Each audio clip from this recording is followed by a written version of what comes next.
Uh, Kapatid kong Pilipino, nandito na naman ako sa harap ninyo. Ako yung may reklamo, hindi ngayon kayo sa akin kung ako ang magreklamo sa inyo. Una, itong quarantine natin, enhanced o it's really intended to protect the other guy. Kung ayaw mo na maprotektahan ka, then the reason behind kung bakit ka pinipigilan is para sa kapwa-tao mo. In the sense na kung ayaw talaga ninyong maniwala, nagmamatigas ang ulo ninyo at kulang yung disiplina, talagang hindi ito mahihinto. Kasi every time magdidikit kayo, nakita ko, nagsasabong kayo, may painom pa. I'm calling on the local government units to kindly just follow the direction or guidelines. Hindi nga naman ako namimilit. Hindi nga ito martial law And even dyan yung martial law, you do not put people in prison. Walang rason ang martial law kasi wala namang virus dyan, wala namang bacteria, wala namang whatsoever. Hindi nga naman ito martial law, pero parang martial law na rin in the sense that I have to impose something on you for your own good and for the good of the country and people. Sa akin, pag ayaw mong sumunod, ako lang ang if you ask me, sige, bahala kayo. Pagdating ng panahon, huwag kang pumunta sa akin, magpa-ospital ka, tapos ako pa ang pagastusin mo. Ginusto mo yan Ngayon, alam ko na sabik na kayo. Para kayong taga-bilibid, lahat tayo, pati ako. Hindi na nga ako makauwi sa Davao. Birthday ng apo ko, birthday ng yung partner ko, birthday ng anak ko, hindi makauwi. Bakit? Hindi ako pinapayagan ng mayor doon na makapunta. Walang eroplano na may pasahero makalanding sa Davao City. Pinagbabawal ng mayor doon.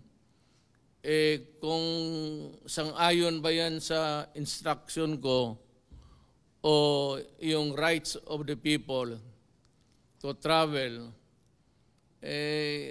malaking debate na yan At saka ayaw ko makipag quarrel with anybody, especially the mayor of Davao City na anak ko, hindi naman nung patalo yan. Magsisigawan lang kami, mukhang gago kami sa publiko. So, sundin lang natin, ako mismo gusto kong umuwi, birthday ng anak ko, birthday ng apo ko, birthday ng partner ko, hindi nga ako makasakay ng eroplano kasi hindi ka palan, you are not allowed to land. That's the problem. So kung pilitin mo, baka puntahan ka doon at the mayor, she's baka doon mismo bulyawan kaming lahat. Wala tayong magawa dyan kasi yun ang patakaran niya to protect the people of Davao City. Wala ho may gusto. Ako mismo naiinip na. Nagmumura na ako. Every time I wake up, kakain ako, breakfast, nagdadaldal na ako sa, ito, yung, ano bang klaseng buhay inabot natin dito sa mundong ito ngayon. As far as I can remember, walang ganitong nangyari, yung epidemic. Epidemic is kung sa Pilipinas lang. Pandemic is yung buong mundo. tayo ang nakatikim ng pandemic. And ang sakit nito, mahirap awahin. Hindi mo makikita at basta na lang yung transmission. Sabi ko nga, I do not believe na yung sabi 2 days after the warning, nag-lockdown ako. I believe that even during the previous months, meron na yan at nakapasok na dito. Hindi lang alam ng mga tao. So yung hindi nakapag-ospital, mahirap. And that is a very terrible the irony of it all, yung namamatay sa bahay at sinabi lang may lagnat, hindi naman nakapag-examine sa doktor. And for all you know, nandyan na yan. Yung COVID na yan could not travel more than 2 days nandito na yan, dala na yan ng ating mga bisita. Ayaw ko naman magdada ngayon. Hindi naman nila gusto. Sino bang may gusto na patayin ang kapwa-tao mo, pati yung mga nasa bayan mo? Walang may gusto ng ganun. Ako ayaw ko. Po nakikita, konting panahon na lang. Sinasabi ko sa inyo yan, nagbabasa ako at nakikinig ako, lahat ng istasyon, BBC, kung ano na lang, at yung mga briefer, meron na hong mga hindi bakuna. Kasi yung bakuna galing talaga sa loob ng tao kukunin, tapos i-culture. Ito ang ano nila, parang killer. Inumin mo, hindi naman galing sa katawan mo, it's a chemical, I suppose. Tapos papatayin yung problema nito, pati yung ibang cells, papatayin rin niya. That could be a problem. But the experiments are getting into a high gear. Baka makakita tayo ng lunas in a few days. Once there is yung ma-perfect nila, and they are ready to market the medicine, I will lift immediately. Not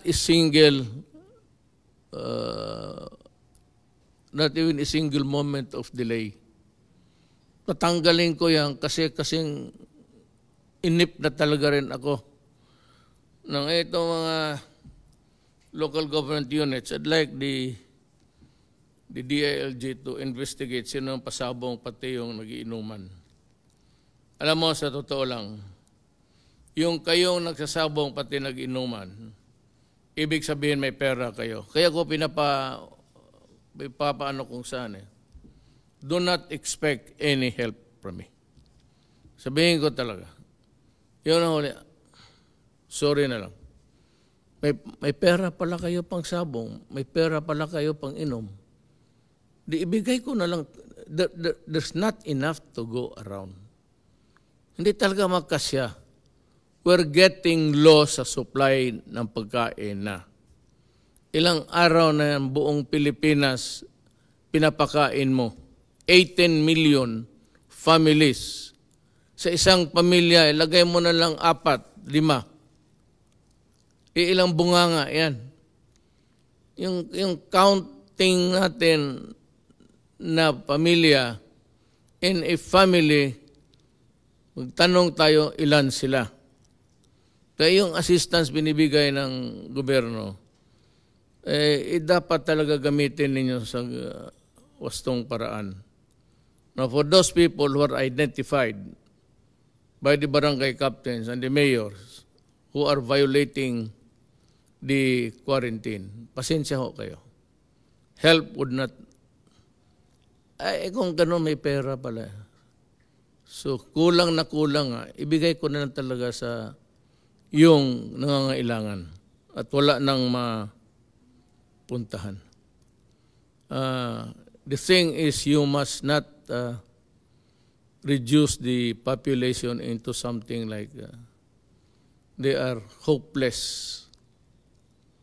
And alam mo, itong mga nagbabatikos naman, there will always be a time for everything. And I hope that the next time, apang magsabi ako, maniwala kayo. Kasi po ako sabi, walang politika, hindi na po ako makatakbo. First and last ko to. And then but for the sake of the country, I will identify yung mga Pilipino na walang ginawa kung hindi magbatikos, maghanap ng mali, para lang may masabi at marinig sila ng mga tao. Yan ang iwasan ninyo. Yan yung naglalaro ng politika. At for so many years, ilang taon na sila nandyan, puro posturing, porma, choy, pretty boy. Marami yan. So may mga babae rin na yak-yak ng yak-yak, wala namang ginagawa. Sa panahon nila, puro corruption. At mamakalinis. Huwag ko kayong makinig dyan. Dito kayo makinig sa gobyerno. Total, ako ang nagdadala. I'm telling you, we're doing everything honestly. Hindi kami humahawak ng pera. Maraming mga milyonaryo nagpunta, nagsabi, magbigay ng tulong, ipapadaan sa, alam mo na. Siyempre, para malaman ng presidente, talaga nagbigay sila. Sabi ko, hindi ako nagtatanggap ng pera. Idiretso ninyo yan doon sa ospital. Do not, I'd like to, this is also maybe for the information of everybody. Do not come to me bringing money.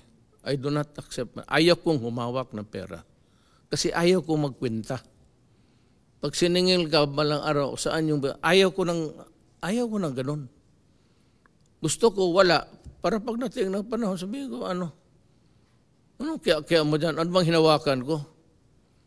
Gaya ng itong mga komunista, mga left, intelligence fund, hangin yan. Kukolektahin yan.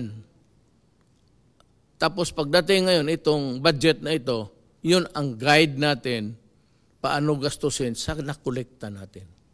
Pero wala tayong pundo na paghati-hatian natin yan.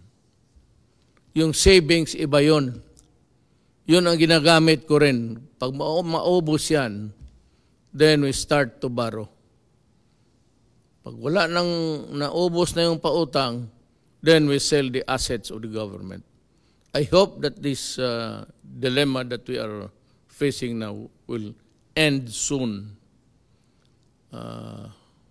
Lahat naman tayo nagdadasal. Ako, I seldom pray. Believe me. Bihira ako na medyo, hindi naman nakaluhod. Nakaupo lang sa kama. Tapos, calling the Almighty God to have mercy on His people for all mankind. Kasi ipit tayo. Kung wala na tayong ibang nasa kanto ka na eh. Wala ka na ibang matawagan. Hindi mo matawagan kung ano, mga eksperto hanggang ngayon. Nabubungo na kung paano nila gawin ang vaccine. But, sabi ang bakuna is about 2021. Ang bakuna. Pero yung ibang medisina, yung mga killer antibodies, nandyan na ata. Pero yung bakuna which should give us a permanent immunity sa sakit na yan, wala pa. So itong killer, baka pagkatapos you are not careful, babalik rin. Now ngayon, bakit ayaw mo lang baski piecemeal? Sabi kasi ng mga experts, hindi naman ako expert. Hindi ako abogado, hindi ako doktor, abogado ako. So nakikinig lang ako sa mga doktor, lalo yung mga doktor na bright, na may sinasabi sila na if you lift the quarantine hastily, baka sabi ko nga, yung first, second, and third wave, hindi ko nga alam kung nasaan tayo. Nandiyon dito ba tayo sa first o second? Kung nakinig kayo sa akin the last time, maintindihan ninyo yung salita ko. Kung hindi nakinig, wala na akong magawa. Hindi ko na balik-balikin dyan.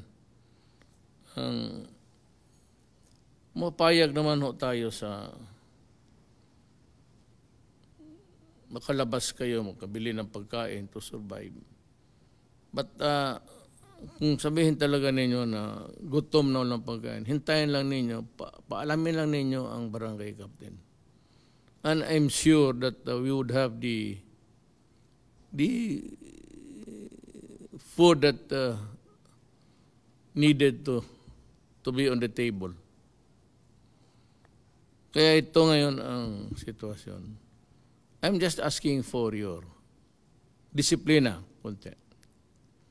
Kasi pag ayaw ninyong maniwala, mag-take over ang military pati police. I am ordering them now to be ready. Ang police pati military ang mag-enforce sa distance, social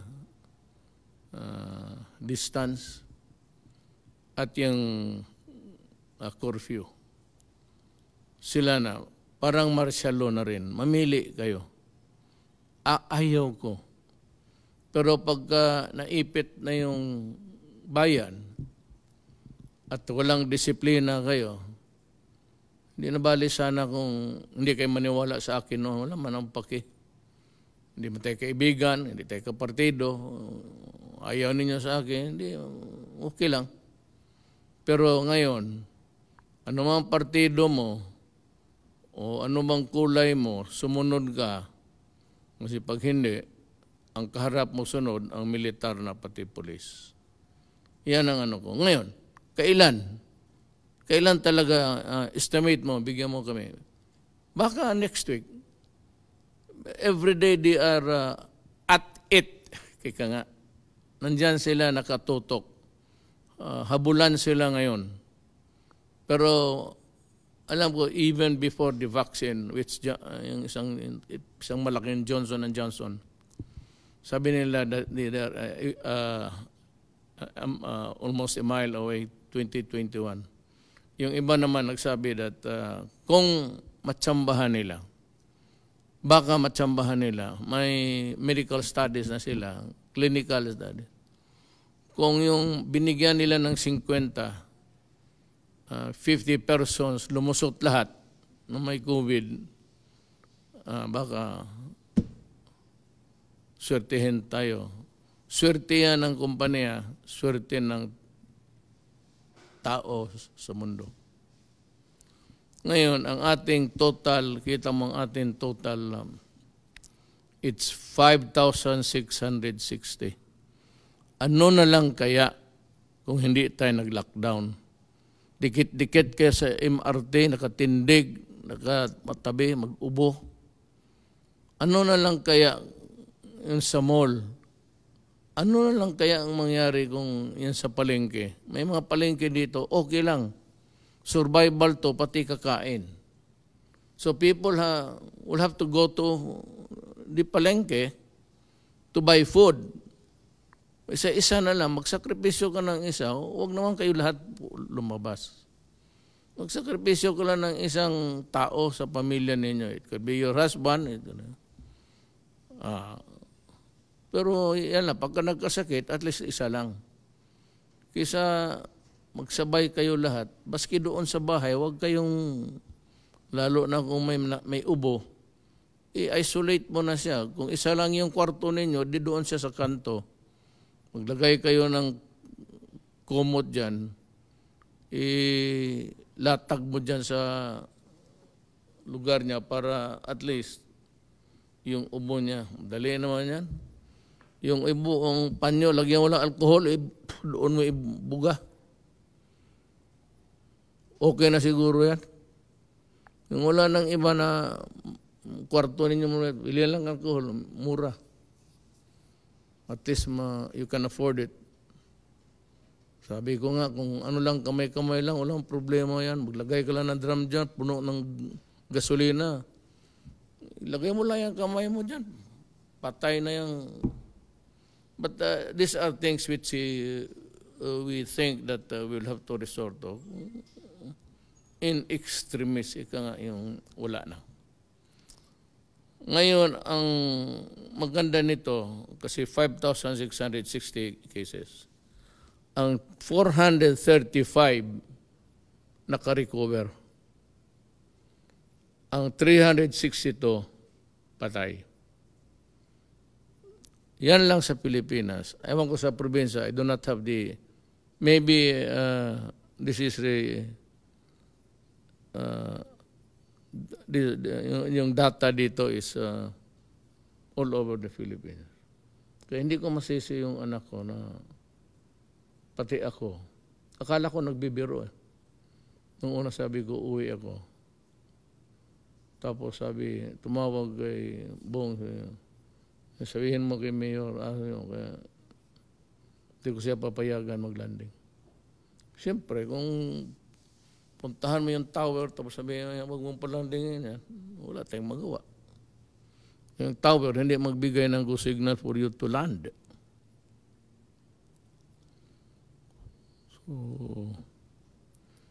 So ulitin ko yung nahuli. Yung nahuli na pinaglalaruan ninyo yung pera ng gobyerno intended to help you. It's not na lahat kayo kinukundin ako. Probably there are about 80% na pero yung 20% mga tarantado talaga. Ang problema, kung yung pamilya na yan, yung asawa, kasali sa 20%.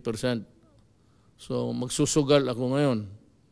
O para sigurado, ang pera hindi masugal, hindi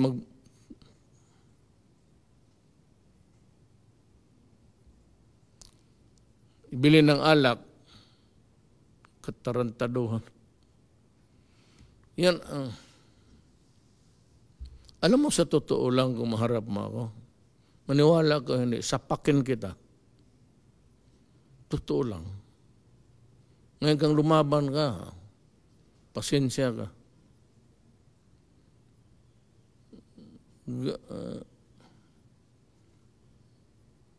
Ganun talaga.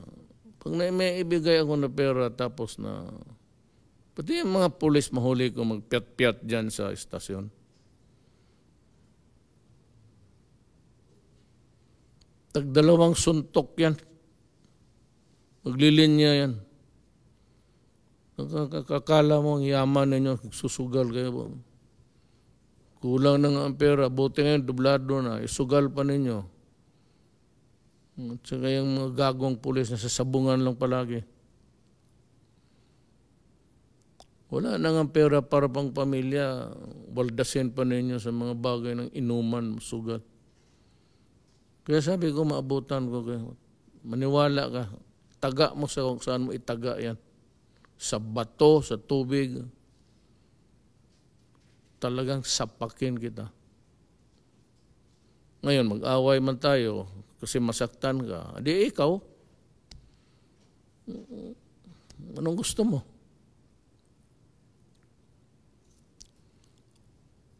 Buti magkaintindihan tayo. Hindi ako napagtapang-tapangan. Lahat naman kayo matapang eh. Hindi nga kayo natatakot na mahuli na nagiinuman sa labas, nagsusugat. Kung ang tawag mo dyan, kung hindi, ano yan, kung hindi katapangan. So lahat tayo, parang inyong katapangan ninyo, letse, mga puro kayo ulol.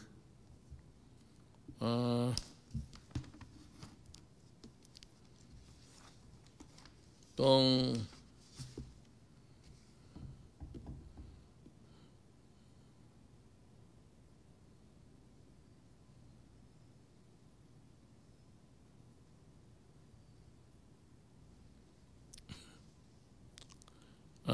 ang kasi dito kasi na well, yung assistance and kung kunin ng inyong asawa, huwag ninyong ibigay.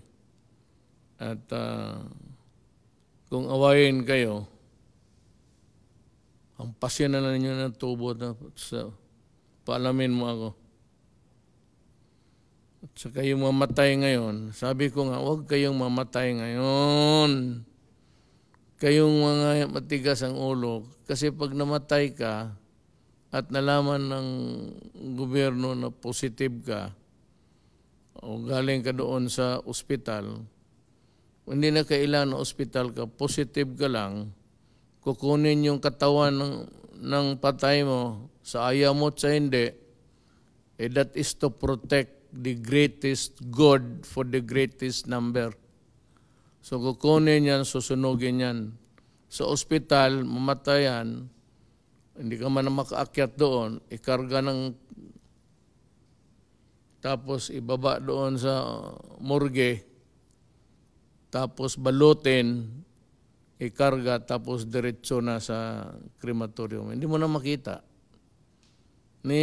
Walang burol, bawal. Pagka-COVID, bawal ang burol.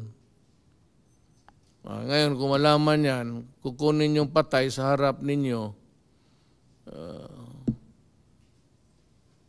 yung kabaong, ibalik na lang sa inyo, balik mo doon sa punerarya, kasi yung katawan, susunugin talaga yan. Para talaga yan sa lahat. The greatest good for the greatest number.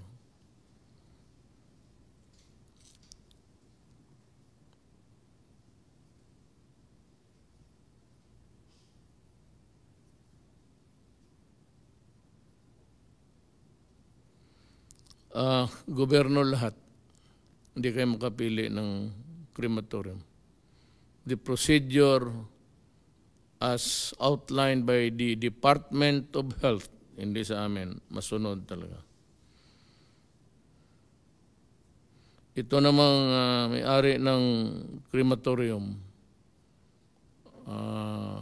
may I ask you to maintain yung presyo ng cremation before, ante-quarantine. Ibig sabihin, yung presyo na wala pa tayong problema, yun ang ibigay ninyo. Nakikiusap ako. Total negosyo yan eh. Kumikita kayo ng pera, sunusunog yung katawan. So, ngayon, kung taasan ninyo yung presyo, tapos iiwan ko yung patay dyan sa inyo. Sabi, sunog, magkano, ito. Tapos sabi ko, huwag niyong taasan ninyo. Tapos magsabi sila, tawag sa akin, Mayor, ayaw man, dito yung presyo nila. Sige, iiwan niyang patay dyan. Iwan niya sa hagdanan nila. Bahala na sila niyan. Tsaka itong hospital, alam ko delikado. Alam ko in ordinary times, talagang unreasonable. But I said we have a crisis and it's killing people. Ngayon, pag sa ospital, wala kayong kwarto na segregated for COVID patients because doon sa ibang hospital sa ninyo gustong dalhin, mahirap yan. You better, pagka ganon, maghanap kayo ng kwarto dyan sa labas, ilagay ninyo yung pasyente doon. Or, bahala na kayo. It's up to you to maybe really yung hatiin mo yung isang ward, tapos sirahan mo at institute the measures to protect the people, including the health workers. 9 hospitals ang nagtanggi. Mahirap siya ito, maghanap ka pa ng Tagalog. There are 9 hospitals who refuse to accept patients. And therefore, we are calling, not after the COVID crisis, but I'd be asking today the Department of Health to start the investigation. And I'm sorry, but you know, there are rules to be followed. And when you begin to the rules, yan ang ganun tama, kakaproblema tayo. Hospital kayo, you are the sanctuary of the sick. You do not choose the ailment of the patient you are accepting. It is not just simply not within your power. Morally, kaya maghanap kayo ng paraan kung how to deal with the problem because you are a hospital. But sabihin mo na papasukin mo, mahawa lahat, then that's a problem. You might want to start asking questions, build a tent there somewhere, doon muna ilagay, then you can determine. And I'm sure it will not be unreasonable. You're also trying to protect everybody in the hospital, including the sick patients. So I can understand. You can build a makeshift thing, plus tent or what, and you can do the investigation there. Well, at a distance. But whether or not it is really enough, that is your problem. You're a hospital. So kung hindi mo kaya maging hospital, sasarahan na lang kita. Why pretend to be a hospital when you are not a hospital? Because you cannot choose the patients that you have to attend to medically. I hope I have made myself very clear on this.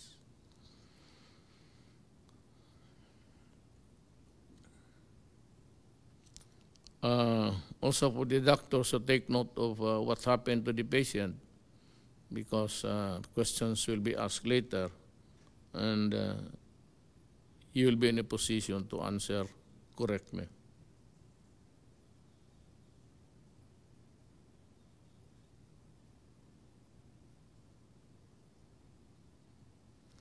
Yung tao na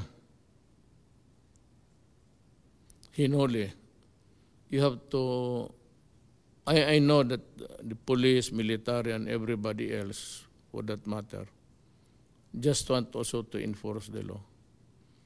But kung yung tao naman nakita mo and you are satisfied with the explanation, kung nagdala ng carrot saan niya nakuha para pakain sa pamilya,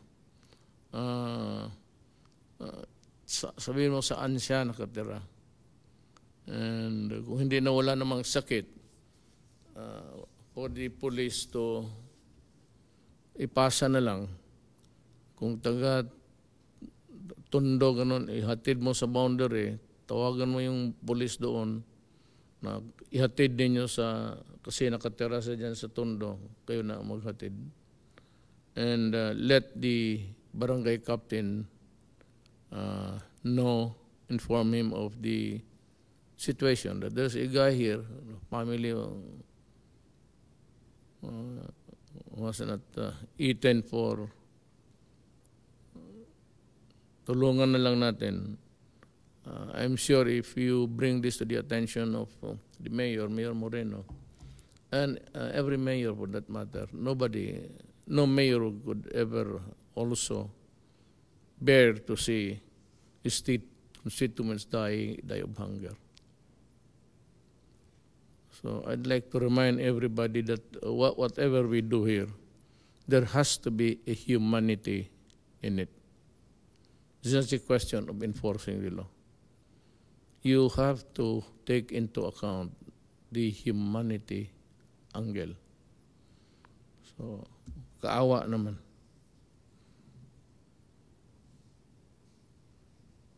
Konting tiis lang, sabi dito, kunting tiis nga, ako mismo, sabi ko sa iyo, 3 birthday. Ang masakit sa akin kasi ang nagbawal sa akin mag-land, ang anak ko. So sa panahong ito, kung ano yung pinapaira nila na batas, wala akong magawa.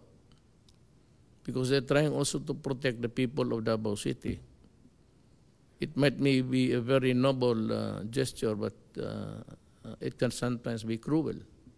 Because people from the outside cannot enter Davao. Maybe you are allowed to leave, but to enter, wala na pati yung mga bus galing Bukidnon, North Davao, Del Sur, Occidental. A lot of those residents may mga anak, nag-aaral. Ang problema, may lockdown. And you know, I have to admit it. This thing about sequestration or quarantine is a cruel. It's a cruel action by the government. Hindi madali ito. Pati ako nasasaktan. Problem is, kung magdikit-dikit tayo uli, palabasin ko kayo lahat, magsakay na naman kayo ng train, lalo na nga, marami ng puntahan kasi ilang araw na bara. Magdikit-dikit na naman tayo, isang ubo lang, haros yung... Kasi kung hindi ko nilockdown ang Pilipinas, kita mo yung mga bansa na, hindi naman, I don't know if it's... kayabangan rin ng mga leader. Ayaw.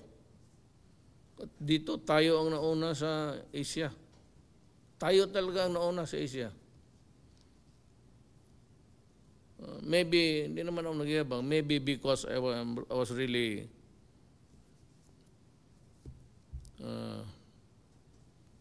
talagang kinumpleto ko yung pagka mayor ko para maalagaan ko kayo. Sorry, I'm not given to use the word president. Kaya sabi nga nila si Duterte hindi presidente. Tama. Tama, hindi ako presidente. Kung anong asta ko? Mayor. Bunganga ako, mayor. Lahat ng galaw ko, mayor lang ako. Ngayon, kung may standard kung paano gagalaw ang presidente, wala pa akong nakita. Walang guideline, paano magdamit, paano maswerte na.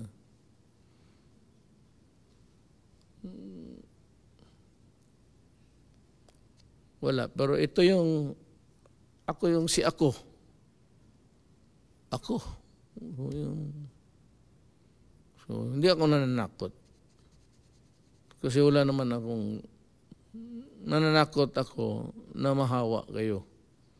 Kasi sigurado patay. Paski sa bahay, yung huwag ka lang kayong magkadikit-dikit palagi, lalo na may isa o dalawa lumabas. And just try to keep a distance. Yung ano naman na hindi ka agad mag-go. But most importantly, actually, is that you have a mask that is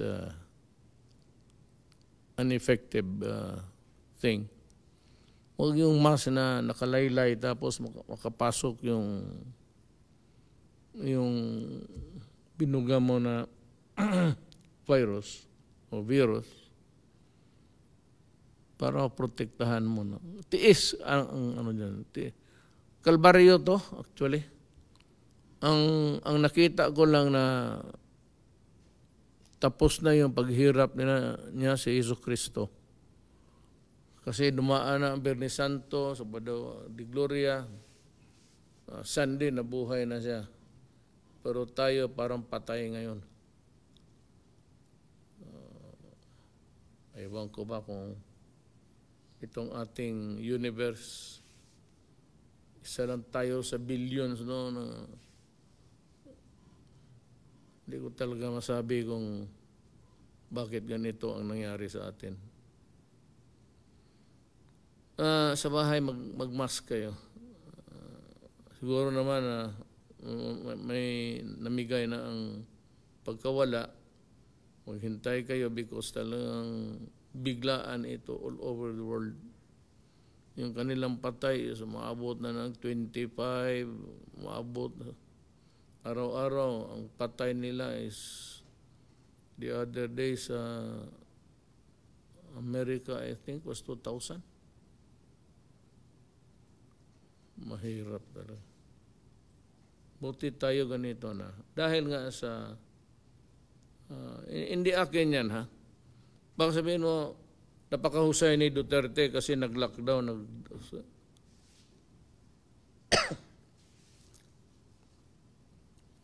Ang may sabi niyan, yung mga doktor, hindi ako. Hindi akin itong social distancing. Itong distance rule. That's not mine. Hintay lang kayo. Sabi ko, pag nandyan na yan bukas, may mga ano na yung iba atat na rin yung gusto nila ilabas yung kanila antibodies na. Wala ng proseso, antibodies na. Yan, yung iba, usually magkuha ka kasi ng doon sa patay, kunan mo ng dugo niya, i-inject mo doon sa kabayo. Yung kabayo, kaya niya ng yun ang inject mo dandahan sa kabayo rin. Huwag naman bigla kasi magka-COVID talaga, biktima yan. Dahan-dahan lang handang ma-immune. Pag marami ng antibodies yung kabayo, doon na kunin yung maraming dumaan na yan ang kabayo. Ngayon ng kagat ng ahas. Kaya sa Mindanao maraming ahas. Pero hindi ko alam na karamihang kubra lumipat na dito. Kita mo nagdadaldal. Ayan ang mga kubra. Walang ginawa kung hindi maghintay, magkagat. Just to be able to open her or his mouth. Para sabihin, alam lahat.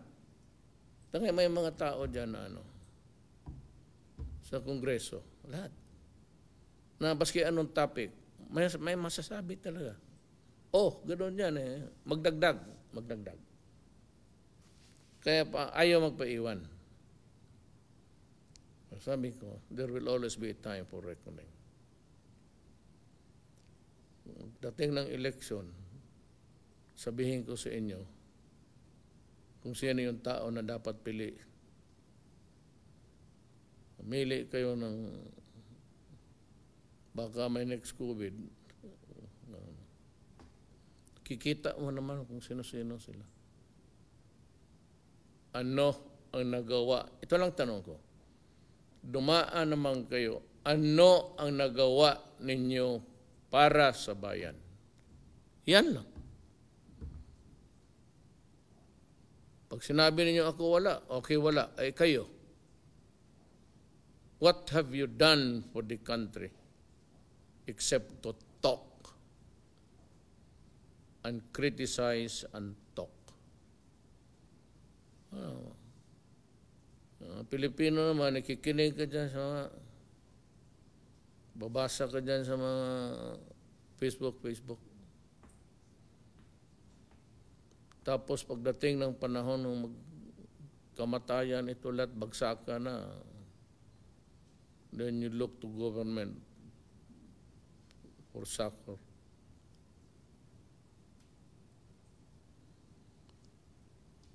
So yan lang ang maibigay ko sa inyo. Kung ano ninyo gusto, kwentuhan ko kayo sa anong gusto ninyong kwento.